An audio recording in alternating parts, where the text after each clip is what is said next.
नमस्कार। इस वीडियो में आज हम लोग देखने वाले हैं रिलेशनल डाटाबेस के बारे में, जो कि बहुत ही इंपॉर्टेंट से सेशन है। तो चलिए बात करते हैं रिलेशनल डेटाबेस क्या होता है। ये जो भी हम लोग कंसेप्ट देखेंगे AWS में, जो हमें सर्विसेज डाटाबेस पे काम करना है, जो लेना है AWS से, उससे रिलेटेड। तो सबसे पहले रिलेशनल डाटाबेस से समझने से पहले समझते हैं कि डेटा क्या होता है, क्योंकि जब से हमारी बुनियाद जो है मजबूत नहीं होगा, हमारा बेस जो है स्ट्रांग नहीं होगा, तो हमें किसी भी कंसेप्ट को क्लियर करने में, समझने में थोड़ा डिफ़िकल्ट होता है, मुश्किल होता है। तो सबसे पहले समझते हैं कि डेटा क्या होता है। तो data can be facts related to any object, यानी किसी भी ऑब्जेक्ट का जो फैक्ट होता है वो डेटा कहलाता है। अब नेक्स्ट देखते हैं कि डेटाबेस क्या होता है। तो database is a systematic collection of data. Systematic collection का मतलब क्या हुआ कि सिस्टमेटिक मतलब हुआ कि एक प्रॉपर वेल ऑर्गेनाइज में डाटा का कलेक्शन होता है, डाटाबेस, जहाँ पे बहुत सारी डाटा को स्टोर करके रखा जाता है।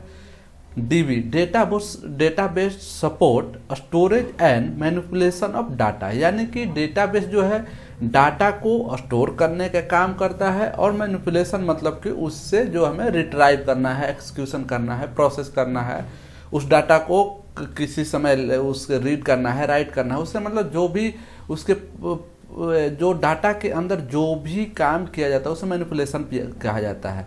तो डाटाबेस का भी कंसेप्ट क्लियर हो गया क्या होता है। अब समझते हैं कि DBMS यानी डेटाबेस मैनेजमेंट सिस्टम क्या होता है। तो डेटाबेस मैनेजमेंट सिस्टम एक प्रोग्राम होता है, जिसे कि यहाँ पर लिखा हुआ है कि it is a collection of program which enable its user to access database, manipulate data, representation of data. इसका मतलब क्या हुआ कि मैनिपुलेट, यानी कि मैंने बोला कि जो भी डाटा का जो भी काम करना है, एक्सक्यूशन करना है, प्रोसेस करना है, ट्रांसमिट करना है उसे, या आपको रीड करना है, राइट करना है, रिट्राइव करना है, यानी जो भी डाटा से रिलेटेड डेटाबेस में जो हमारी डाटा स्टोर है उससे रिलेटेड जो भी काम करना होता है, वो एक्सेस करना होता है कि इनेबल, वो यूजर की इनेबल करता है। और ये कलेक्शन ऑफ प्रोग्राम होता है, यानी कि सिंपल सा आप कहे कि यह एक सॉफ्टवेयर होता है जो हमारे डाटाबेस को मैनेज करता है, उसे एक्सेस प्रोवाइड करता है, उसे मैनिपुलेट करने के लिए। अब नेक्स्ट समझते हैं कि टाइप्स ऑफ DBMS। तो DBMS यानी डेटाबेस मैनेजमेंट सिस्टम कितने प्रकार के होते हैं। तो यहाँ पे 4 प्रकार को मैंने डाला है कि 4 प्रकार के DBMS होते हैं: hierarchical, network, relational and object oriented. तो हम लोग यहाँ पे रिलेशनल डेटाबेस के बारे में देखने वाले हैं, क्योंकि रिलेशनल डेटाबेस एक बहुत ही महत्वपूर्ण इंपॉर्टेंट डेटाबेस है। जैसे कि आप लोग SQL का नाम सुने होंगे, आप टेक्निकल फील्ड से अगर बिलोंग करते हैं तो आपको ऑफकोर्स SQL के बारे में नॉलेज होगा, कॉलेज में पढ़े होंगे या काम कर रहे होंगे। तो जो RDB यानी कि रिलेशनल डेटाबेस होता है वो SQL होता है। तो इसके बारे में हम लोग डिटेल से देखने वाले हैं। इसके बाद में नॉन रिलेशनल देखने वाले हैं, क्योंकि मैक्सिमम डाटा जो होता है या तो रिलेशनल डेटाबेस होता है, रिलेशनल डेटा होता है, या तो नॉन रिलेशनल होता है।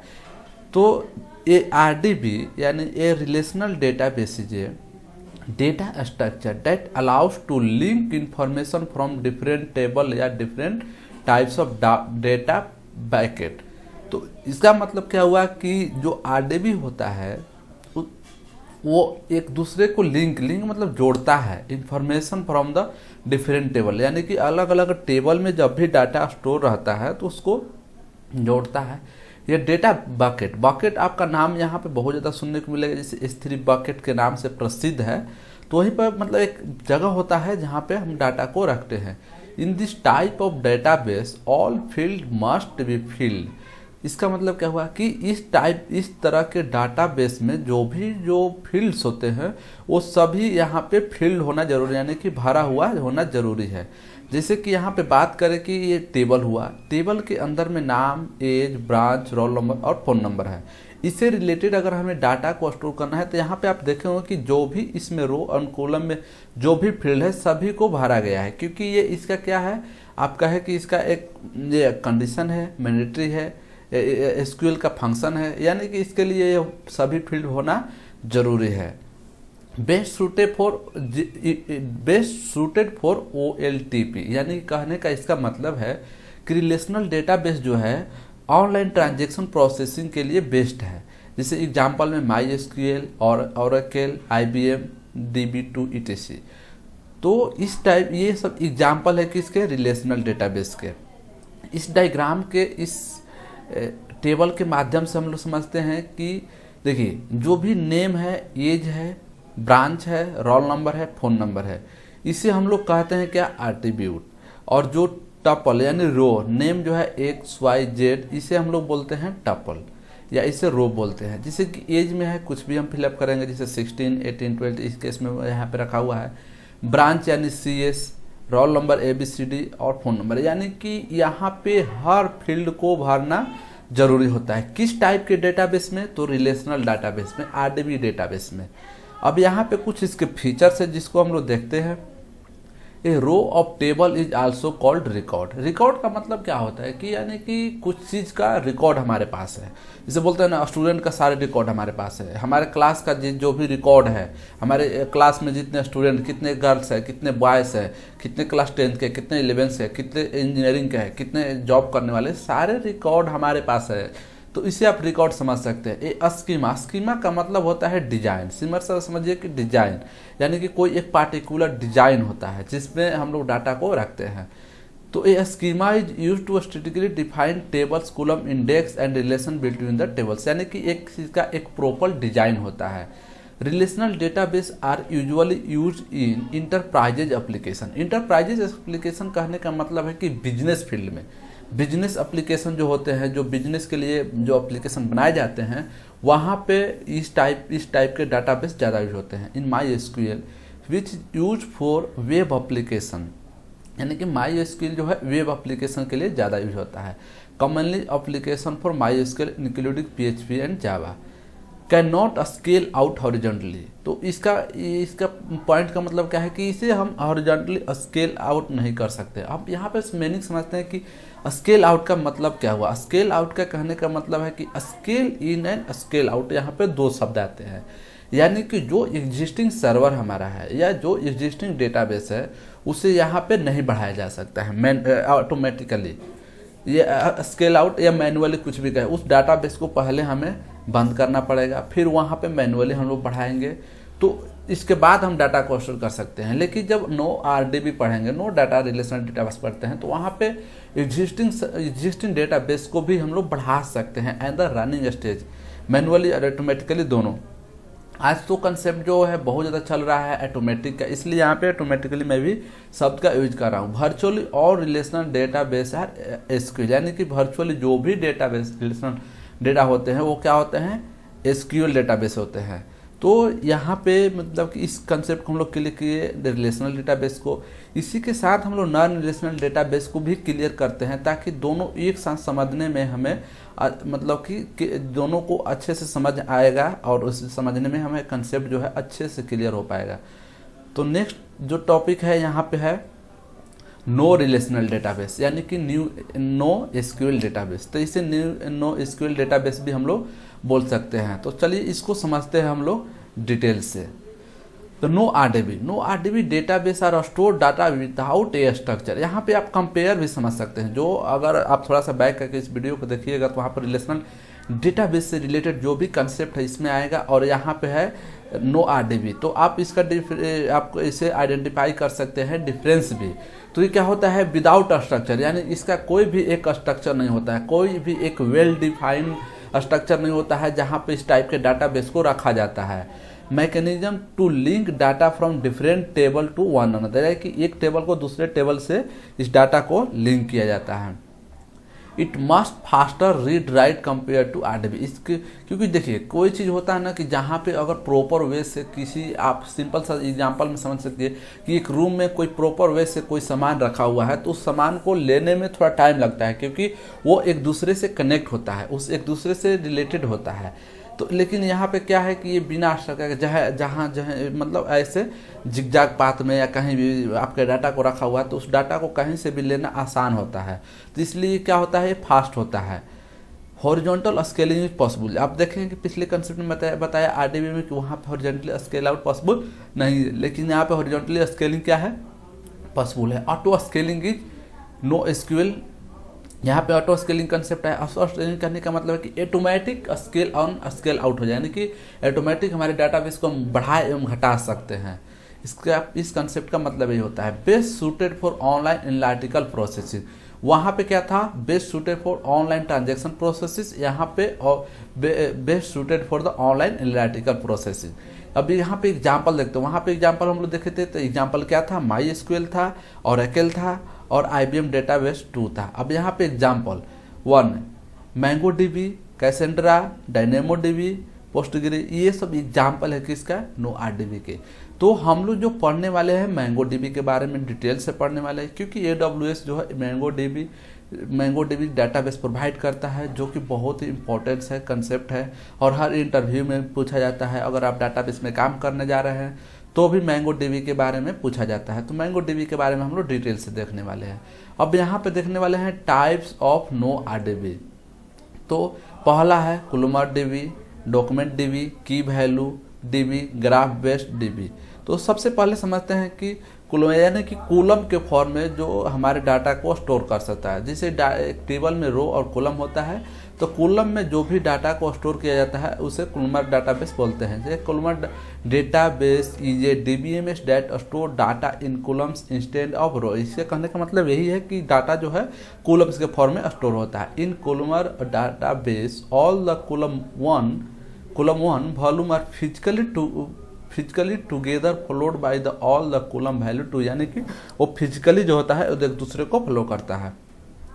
Easy to operation, minimum, maximum and average mathematical operation in fast, यानी कि जो भी आपका डाटा का एवरेज निकालना हो, मैक्सिमम निकालना हो या मिनिमम निकालना हो, जो भी मैथमेटिकल ऑपरेशन है यहाँ पे फास्ट होते हैं। It is self indexing and less disc space, यानी कि इसका जो इंडेक्सिंग होता है अपने आप होता है और वो यह स्पेस भी कम लेता है। नेक्स्ट है डॉक्यूमेंट डेटाबेस।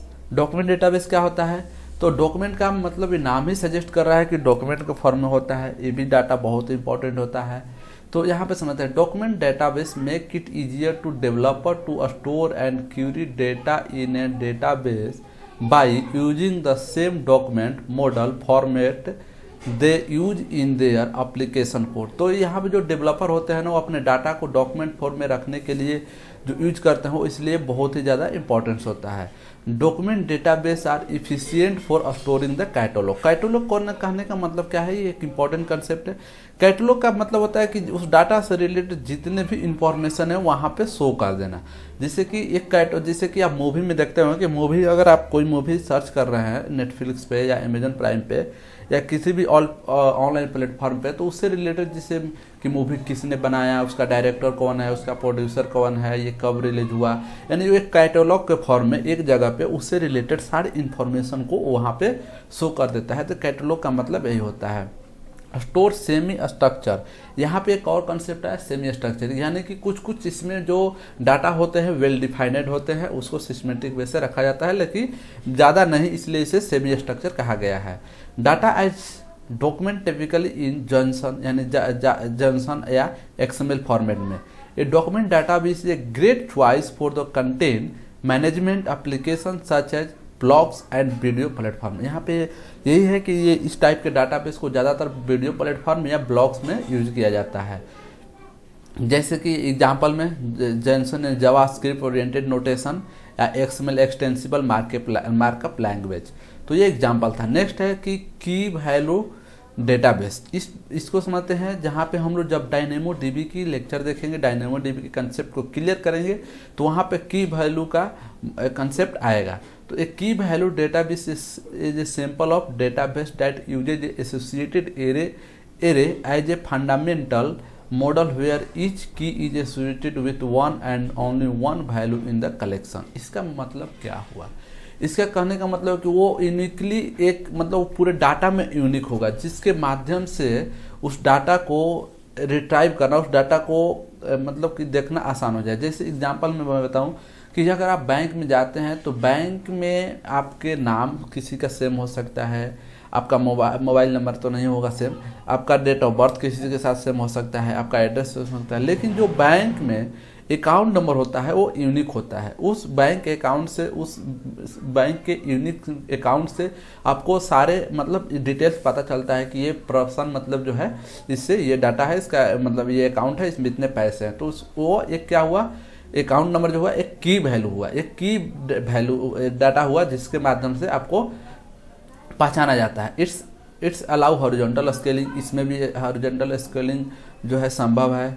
यूज के जैसे कि shopping cart, session store, application like Facebook Twitter. Session store का मतलब क्या हुआ कि ये भी इंपॉर्टेंट कंसेप्ट। सेशन कंसेप्ट का मतलब है किसी एप्लीकेशन को आप ओपन किए हैं और उससे रिलेटेड जो डाटा आप चाहते हैं कि मतलब कुछ कहीं से मैं दूसरे सेक्टर को मतलब मैं जाऊँ वहाँ से कुछ सर्च करूँ और इसके बाद यहाँ पे कुछ फिलअप करूँ, तो आप कुछ समय के लिए उस एप्लीकेशन को होल्ड रखते हैं।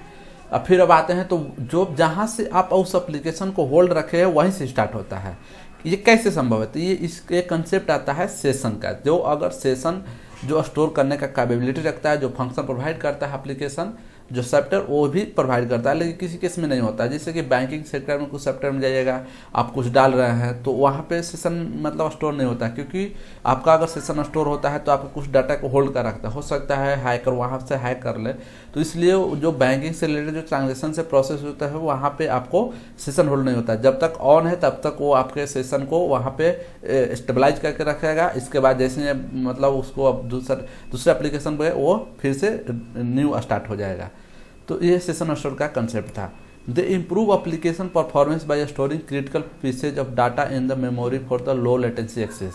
तो इसे सेशन स्टोर से क्या होता है कि ये और क्या मतलब ये की वैल्यू क्या करता है कि हमारे परफॉर्मेंस को बढ़ाता है। कैसे? क्योंकि ये किस डाटा को कुछ समय के लिए अपने पास स्टोर करके रखता है ताकि जो फ्रिक्वेंटली यूज होता है, कि ताकि आपने इतने समय में या कुछ जैसे 24 आवर में आपने जिस चीज़ को यूज किया तो वो अपने पास डाटा को स्टोर करके रखता है। आप अगर जैसे ही आप दोबारा जाते हैं उस चीज़ को सर्च करने तो उसे दोबारा सर्वर के पास रिक्वेस्ट फिल करने की ज़रूरत नहीं पड़ता है। वो वहीं से डाटा को लेकर और उस चीज़ को आपके पास शो कर देता है बहुत जल्दी, जिससे आपको लेटेंसी मतलब जो है बहुत कम हो जाता है, परफॉर्मेंस हाई हो जाता है।